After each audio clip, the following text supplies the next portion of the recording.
Hello there, my name is Bonnie Violet, and in case you don't know where you are, this is Dragon Spirituality.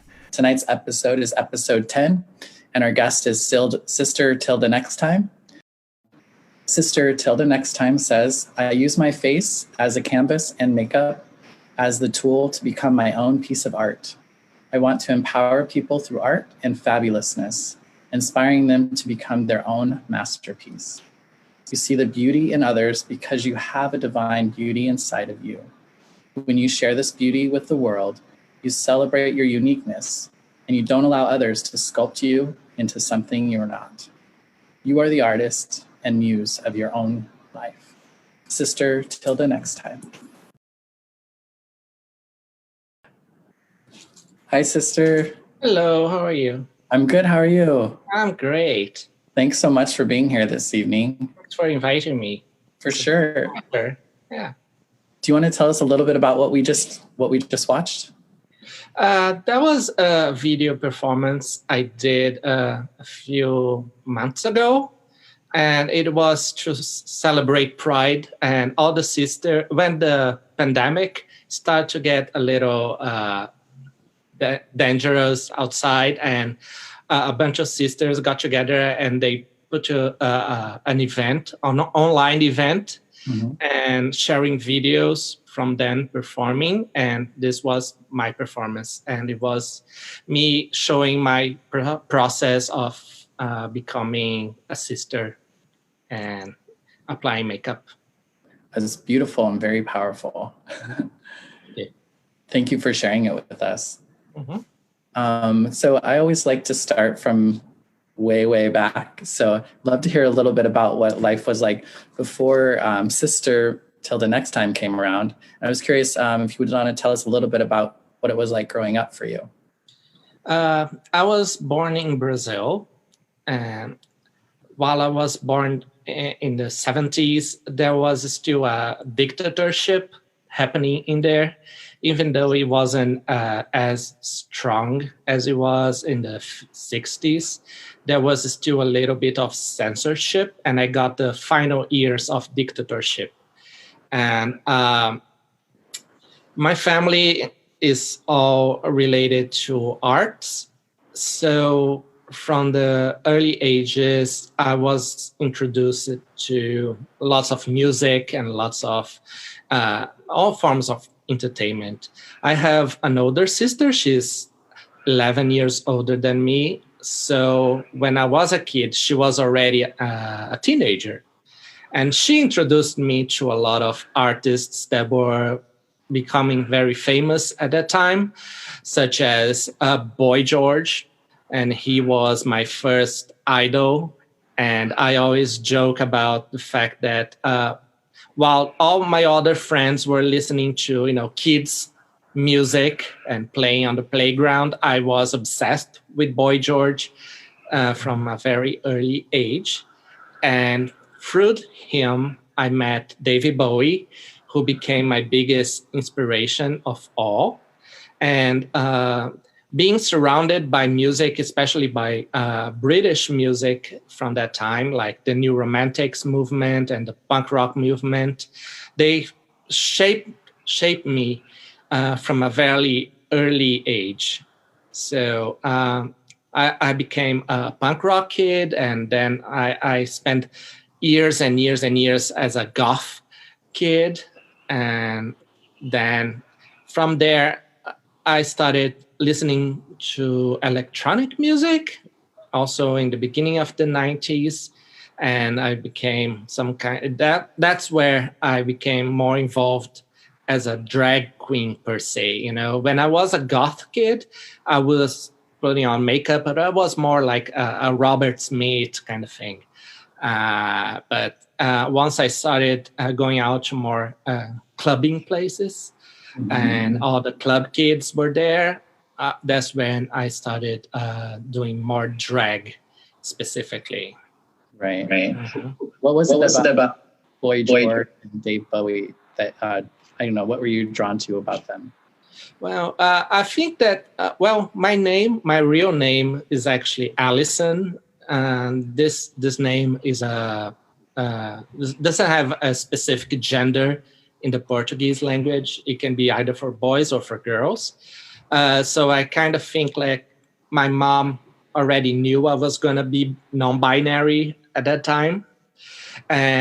But once I met Boy George and I saw that guy dressing up and being fabulous and being just like the most amazing, flamboyant peacock and going to all the TV shows and being famous, I kind of felt like, oh, I want to be like him. This is how I want to spend my life. Right. And this realization came really, really early in my life. So I was like completely in love with the whole image, and not just him, but it was also a time where people like Nina Hagen was really popular in Brazil at that time, and also Grace Jones and Annie Lennox. So I was surrounded by all these colorful people, and I wanted to be like them. Yeah, such a queer time it was, huh? It was. Yeah. I miss those times though. Yeah. It was colorful. So when did you start going out to clubs? At what age? I started going out to clubs when I was 15. Of course, I was illegally going to clubs, but nobody noticed. And it was when I was around 15 years old, I began going to punk rock clubs and then to goth clubs. By the time it was about 93, that's when I became more involved with the electronic music scene and going to, and that's where I saw my first drag queen, I think. And right. this is why I wanted to like be able to go on stage and perform and do stuff. And so this was all in Brazil? You were still in Brazil at that time? I was still in Brazil, yes. Fantastic. Yeah. And it sounded like your family would be really supportive of the art. Were they supportive of every aspect about you? To an extent. I mean, I was fortunate enough to have my father and my mother. They're still together. They've been together for like 50 years. And they never caused me any problems. Apart from just how parents are. Sometimes they just argue with you and they want you to change. But I was pretty fortunate about that, and they still support me. And my father actually, he used to take me to clubs and bring me back home as well, because he was always super worried about me going back home at 4 a.m. by myself. So he would actually offer me a ride home, and I would go inside my father's car in drag, and he was okay with that, I guess. I have a pretty good relationship with both. Right. And then were you raised with any sort of religion or spiritual practice? Not strictly. Both my parents, they were Catholic, but they never enforced me any of that. And it was a pretty open, just don't get into trouble, just don't join a cult kind of thing, and just don't become a Satanist yet. Wait until you're 18 and out of the house. Right. So it was pretty open. All right, great. So you didn't necessarily follow suit in the Catholic? No, not really. No. Of course, I know living in Brazil, which is like 90% of the population is very religious. That was like a pretty heavy weight on me, and the society itself in Brazil is kind of like they forced you to be same beliefs as they have, but not inside my home. It was mostly outside. Gotcha. All right. So you said, it sounded like you started doing drag then at like 15 or? Yeah, it was around 15. Yes. And that was just to dress up and go out, or were you doing performance or? It was mainly just to go out. I used to be very shy. I'm still very quiet and introvert. But I used drag as a way to help me be more outgoing as well and become more extroverted. When I put my makeup on, I basically become a different person. When I'm out of drag, I am pretty reserved and quiet, and nobody knows anything about me. And drag helped me to come out of my shelf a little bit. I think drag does that for a lot of people. I tend to be a little bit more quiet too, and I feel like a part of it, I like to draw people to me to start the conversation, and then I'm golden. I just have a harder time going. Yeah, this is one of the reasons that my look is more artistic. It's not so much. It's not just like I don't want just like focusing on the beauty. It's more of an art form. Because I want people to be drawn to me and talk to me and appreciate the beauty that they see, and just start conversations from there. When did you start with the art, I guess, presenting the art aspect of it? Yeah, my drag was always being very heavily influenced by an Australian performance called Lee Bowery. And he was very extravagant and very, like, nobody was like him, and that felt good when I saw him for the first time, and I wanted to be like that because he was always very big and very bold, and he would like knock people out when he was dancing, and that was the complete opposite of what I was as a person. So by doing drag like that, it would push me to come out of my shelf a little bit. So this is where, when I found about him, this is where I said, oh, I want to do looks like him, and I want to be more of an art form and more like a walking piece of art, per se. We have a question from the audience. Cheryl asks, were you ever in Carnival in Brazil? Yes, I was in Carnival, and mainly my early years, and it's not so much my thing, it's because it gets crazy in there. It gets really, really crazy. The country stops for like a whole week, and just people partying all the time. But when I was younger, I used to go to Carnival. Yeah. Loved it. Yeah. So when did you leave Brazil? Well, since early 2000s, I've been living everywhere. I lived in Finland for a while, then also all over Europe. My family is from Portugal, so I went there to visit everybody as well. And I moved to the United States 8 years ago. Okay. Yeah, and I've been here since then. Right, and you're part of the Sisters of Perpetual Indulgence. Yes. Yes, and when did that start for you?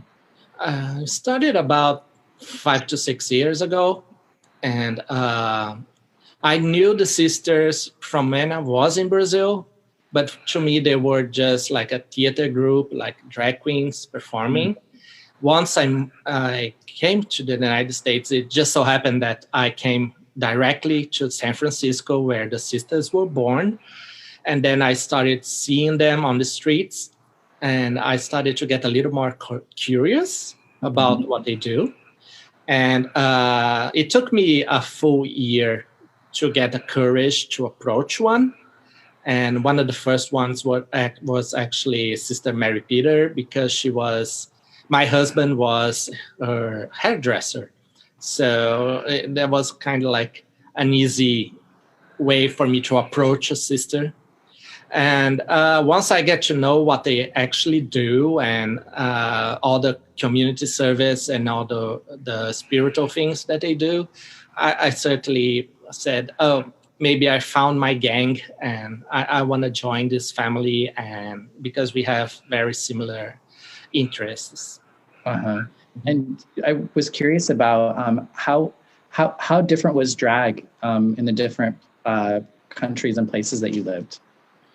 Every place has their own atmosphere. And in Brazil, when I left Brazil, that was way before RuPaul Drag Race. So being drag was like really, really underground at the time. It was like, I used to go to more like even punk venues in drag. And once RuPaul Drag Race started, I think that a lot of places became somehow familiar with what a drag queen is. So now it's more mainstream. Right. Yeah, but every country had different styles and different. Yeah. So we do have a question from the audience. You just mentioned Sister Mary Peter. So this is a question from her. Sister, can you share if you ever feel a colonial mentality in the drag you experience in the U.S.? And if so, how do you address that? Well, one of the differences between drag here in the United States and drag in Brazil was the fact that here you have like, oh, I am a Chicago drag queen, or I am a New York queen. And all the queens, they have their mothers, they have their whole families. And there's more of a sense of community and togetherness by all of that. And in Brazil, before, of course, the whole RuPaul Drag Race thing, it was more an isolated thing. Nobody really had like an official drag mother, or there wasn't this thing of, oh, I am a Rio queen, I am a São Paulo queen. And so it was a bit of a shock when I came here, because I didn't know, oh, how do I introduce myself to these people? Do I have to like fill up a form and choose a mother? Or, since I'm a San Francisco queen, do they have like prejudice against if I go to another city?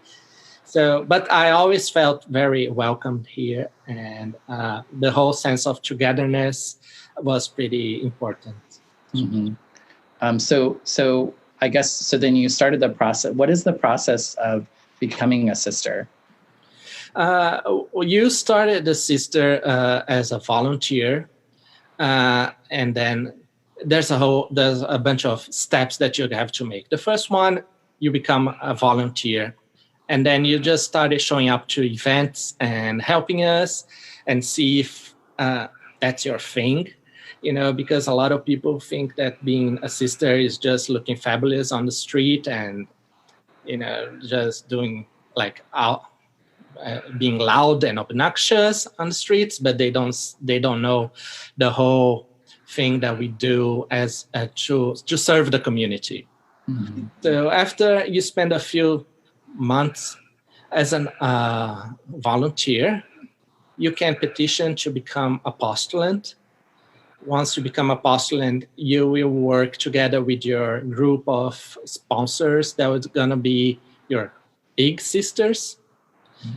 And the whole postulancy period lasts about 4 to 6 months. This is where you start wearing a little bit of makeup and you started to get a little more of a feel of how to be a sister. Mm-hmm. And you get to know all of them, and you get to prove to them that you're not a crazy person that is just going to be causing trouble. And then after a while, if it is still your thing, you can petition to become a novice. Once you become a novice, you get to choose a mother for you. And then with this mother, you get more deep into the whole thing of being a sister. It also will last from 6 months to a year. And during this process, you are expected to put together a project that you will carry on with your big sisters and your mother, but you're going to be like the point person for that. And once you present this project and you still think you are a good fit for the sisters, then you can become a fully professed member of the order. And what was your project that you did? My project was working with a group here at West Oakland. I live in Oakland, by the way. My project was with a group called Punks We Lunch. It's a group of kids that every Sunday they prepare lunches for the homeless community here in Oakland. And they also do outreach, and they do harm reduction as well. So I brought a bunch of sisters here in Oakland, and we just spent the whole day making lunch and preparing food, and then cleaning up places and going under the bridges and cleaning up all the syringes and all that kind of stuff, and also providing information to the homeless community. And this is a community that I love to work with, because they are very, once they see us, they feel like they are like important. They feel like someone care for them. And I really love going there and just be like, even if it is just sitting down with them and talking and, providing a meal for the day. Yeah. What would you say what do you like most about being a sister?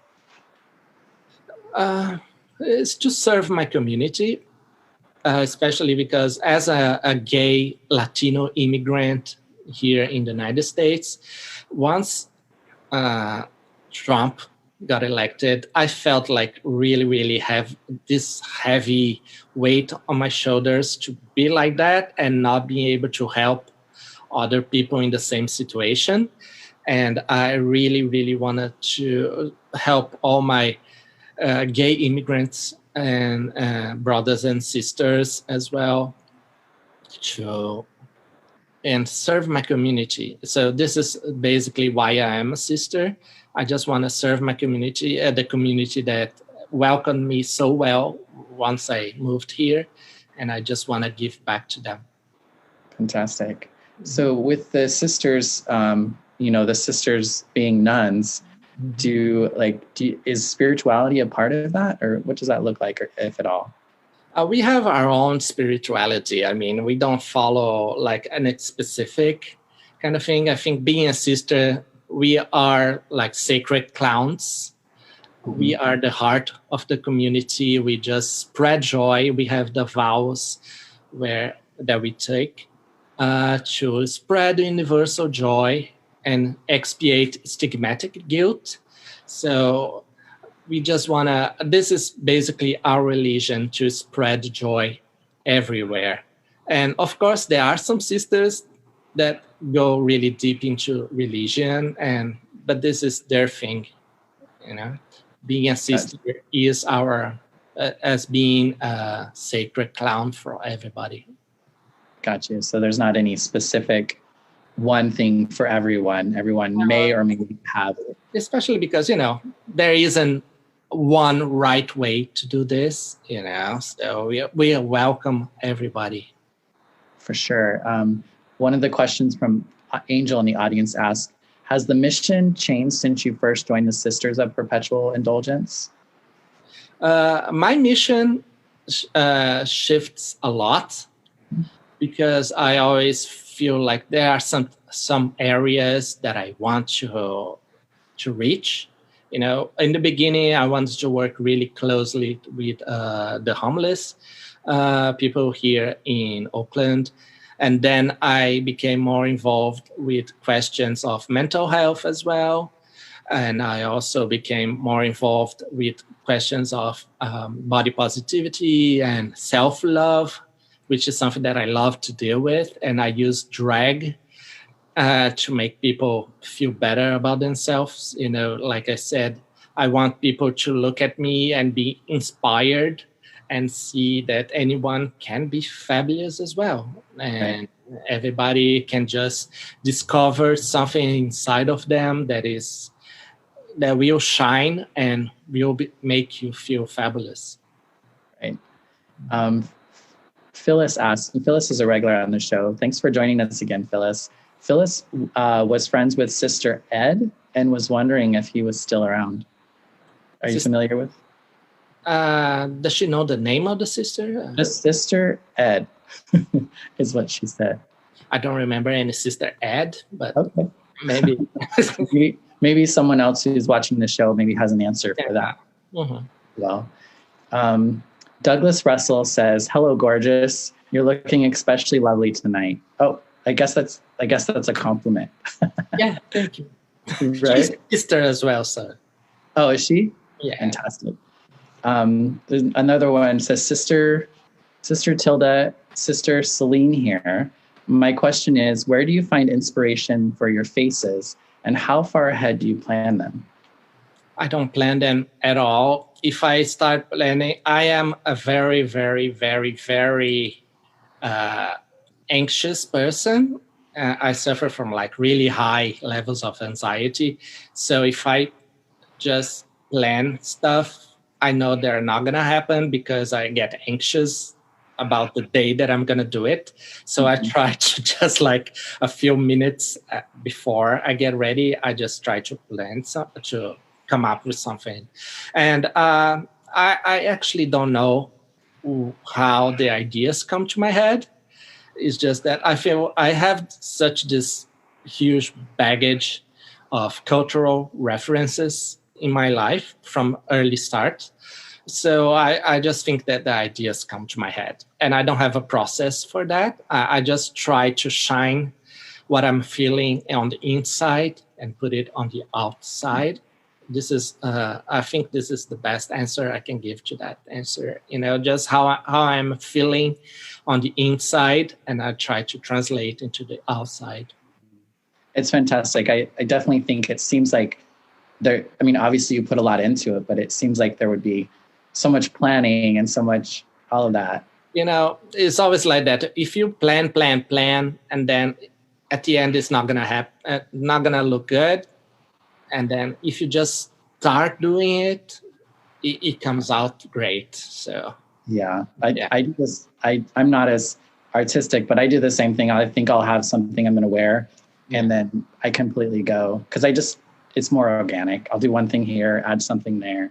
Yeah, and it's the whole thing. If you plan something, but then at the day of the event, you're not actually feeling like putting on what you planned on, then it creates a clash. Because, for instance, some looks that I do, sometimes they are a little off-putting.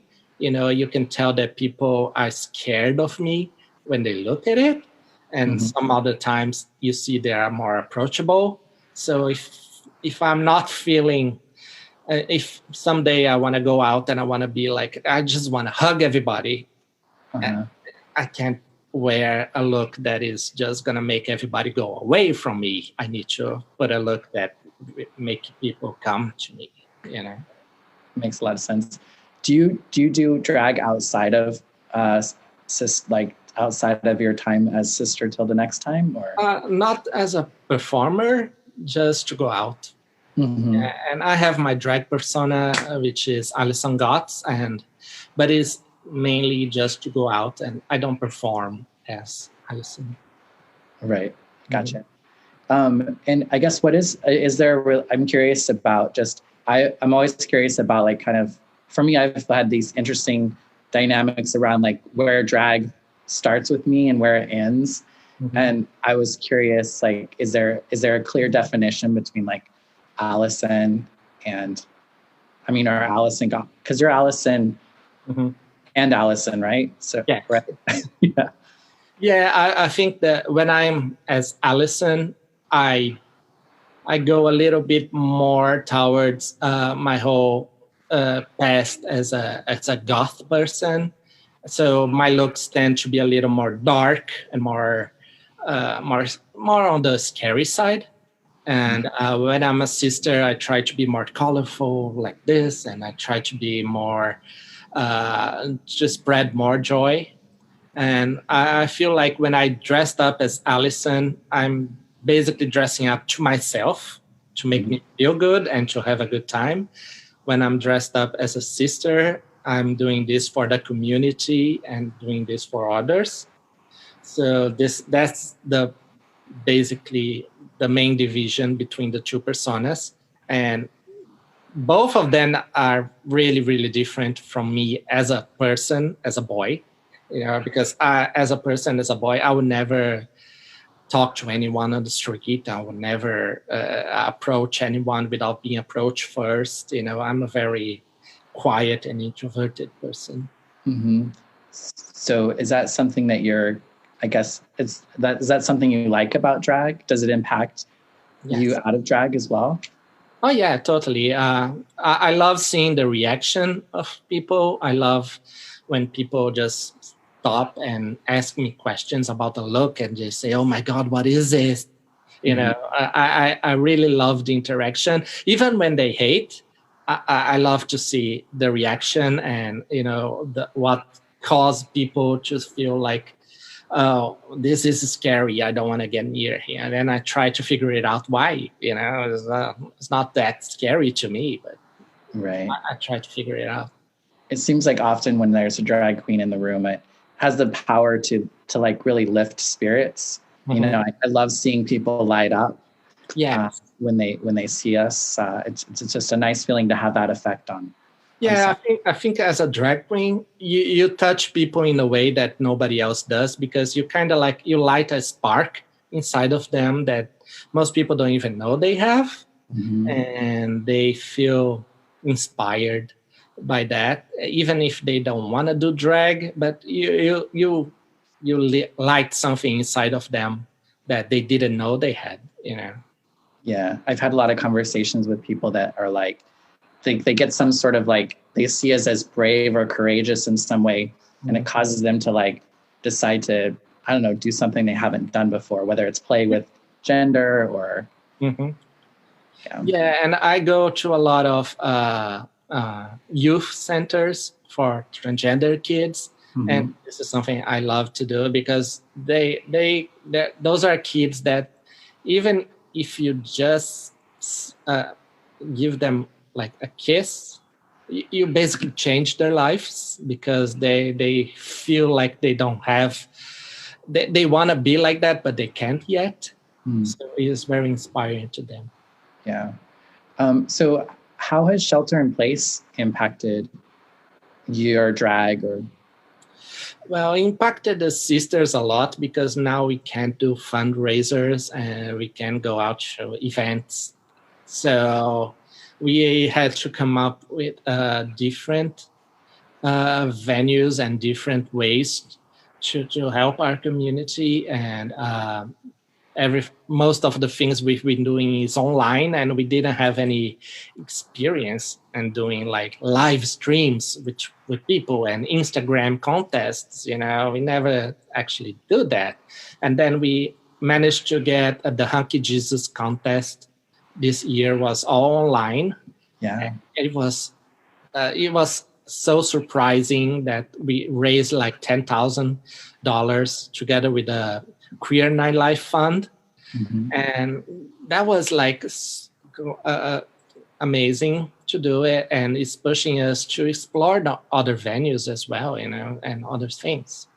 Yeah, it seems like it's caused challenges for people, but in the long run, some good stuff can really come from it. Yeah, because this whole situation is gonna last a few months, sadly. So we just need to now find new ways to do, and the sisters need to find new ways to spread joy. Today, a bunch of sisters went outside to pick up the trash that people left on the streets, and that's amazing, because nobody else is doing that, and that's a kind of community service that you can do, still respecting social distancing and still wearing masks. So this whole thing is pushing us to think outside the box and plan new stuff to do. Yeah. And prior to shelter in place, have you ever videotaped yourself in the process of painting? I think I haven't. No, I think that's also my first time doing that. Yeah. I think I was the same way. Like, I feel like a lot of like drag performers were like, it's the first time they ever went to video. Yeah. And now it seems like the stuff's more accessible.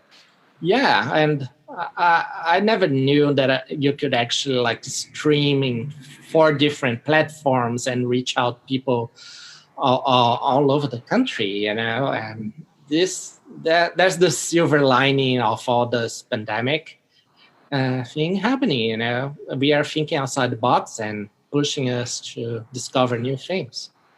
Right. And what are you working on next? Is there any projects that you're working on? We are trying to get more ways to bring more people involved with the sisters as well. So we have a lot of things going on. It's still in planning stages, and but I'm sure you'll be hearing from us pretty soon, and with very exciting things. Fantastic. Do you think you'll make a video again? Oh, probably. Yeah. Probably. I honestly, I haven't put on a face in like a month. Mm-hmm. This is my first time in a month. It's just because, you get at home and you don't feel like the energy to do that, or you don't find the strength inside yourself to put on makeup. And because this whole thing, it kind of brings you down, you're just stuck at home, and it's difficult. But I'm glad that you invited me to do this, because this is my first face in like a month. So it sparked me a little joy to continue doing that. Yeah, I'm so glad that you could join us. Yeah. Is there is your face tonight? Is there a story to your face tonight? I was feeling kind of romantic today. I'm living by myself for the first time in like forever. Mm-hmm. So I'm trying to find ways to be in love with being by myself and being alone. So this is why I put a lot of hearts in me, to remind myself to be kind to myself, and to be in love with the whole situation that I'm living in by myself, because it's something that I cannot control. So it went outside of me, and I did this to also make people happy. It's definitely working. I sense that as well. What was I going to say? I had like, I don't remember what I was going to, I was going to say, I think a lot of people are kind of having that experience right now. I know I am too. Like, I'm by myself. I live with roommates, but we're social distanced in the house. Mm-hmm. So like and I feel like a lot of us are just kind of like getting to be with ourselves. And my situation is even worse, because I'm just like, I have a full house just to myself. It's me and three cats. And there's so much you can do with three cats. Sometimes you just need people around you. But yeah, it's been a moment of discovery for me, and self-discovery, and see that I can do stuff by myself, and that I'm not, that I am capable of doing stuff. So I just need to remind myself to provide some self-care sometimes. Yeah. Right.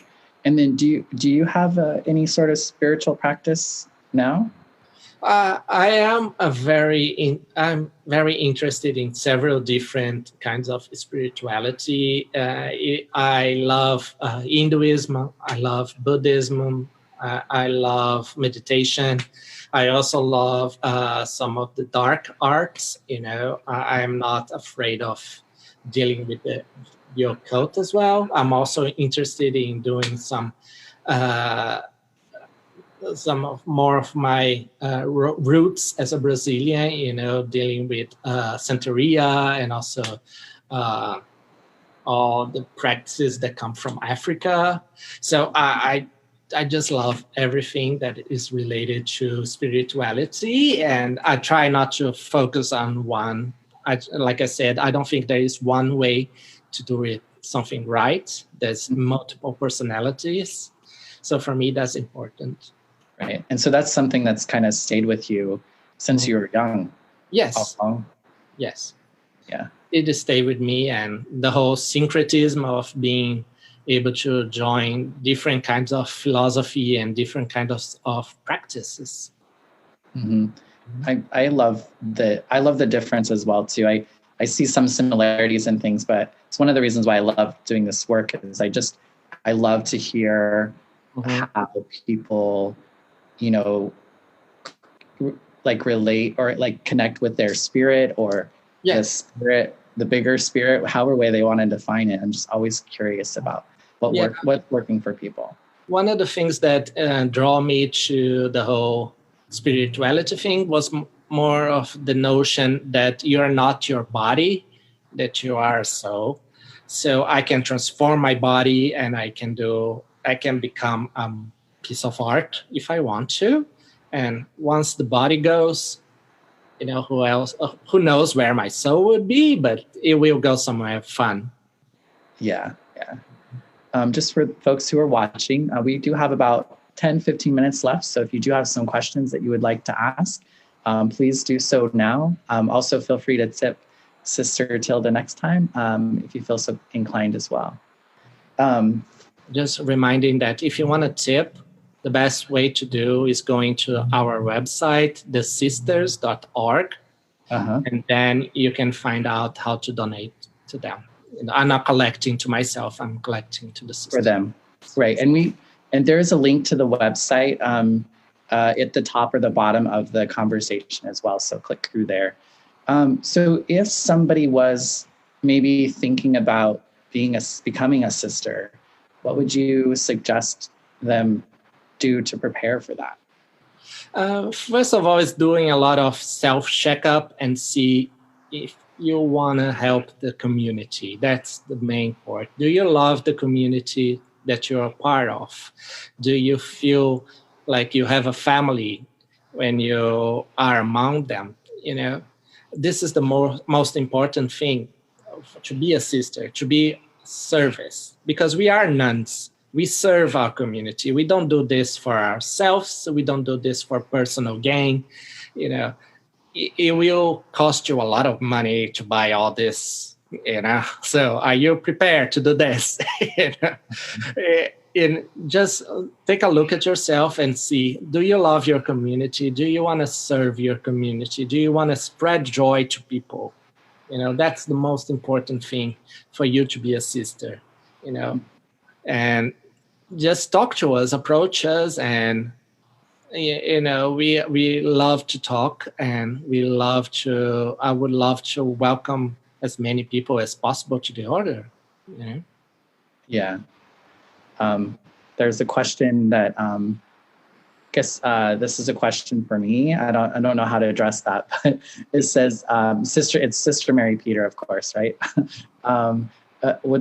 Wants to know if the experience of this series is impacting, like how it's impacting me during social distance.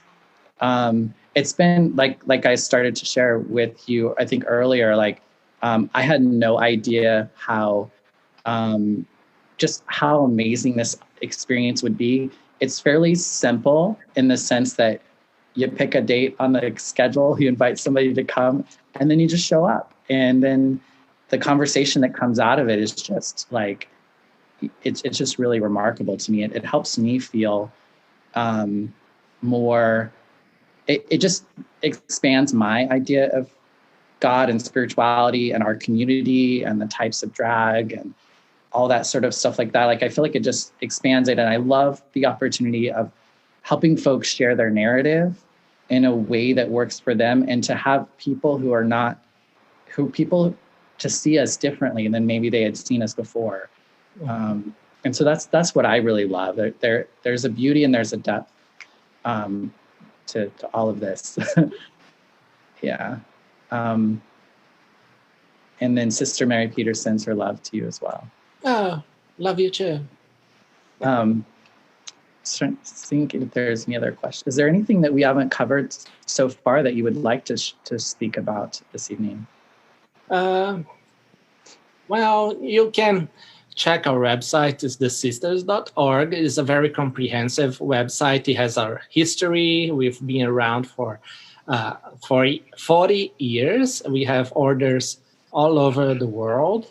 And, you can get information in there how to donate to the sisters. You can have information how to join the sisters as well.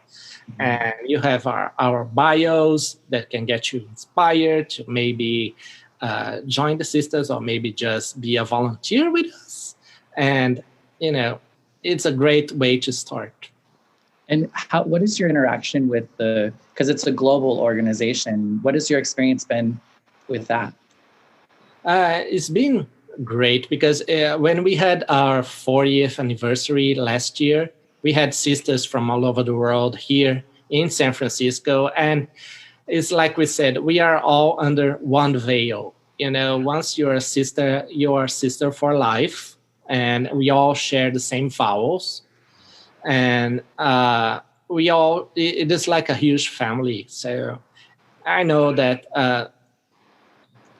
it is difficult to imagine that something as big as that will feel as family, but it does feel. You do feel like you're part of one huge veil that unites everyone. So it's a pretty good feeling. Yeah, and is there ever opportunities where folks, maybe sisters, go from one area to go be of service in another area? Or yeah, there are lots of missionary sisters as well. They go, when they move to a rural area and they are the only ones, they can also be just a missionary sister and do their work in there. So and so like to be a sister seems like, it's a big commitment, it's a big choice. Are there other ways people can support the sisters? Maybe if they're not willing to make that commitment, maybe they can throw some coin, but are there other ways that they can get involved? Our main vow is to spread universal joy. So if you do that, you're halfway there. You're a sister, basically. Just share joy to everybody. Try to fight everything that you see wrong. This is a time where, it's not enough to say that you're a racist. You need to actually do something. If you see something, do something. And if you see some kind of violence against gay or queer people, do something, act. And don't just stay behind Facebook and complaining about life, and just try to be the best that you can be. If you do that, you are already helping us and you are already helping your community and providing resources to everyone. Mm-hmm. Fantastic. Thank you so much for being here this evening, Sister Tilda. Love that you could join us. It was my pleasure. Thanks again for coming out tonight, and take care. Bye-bye. Bye-bye.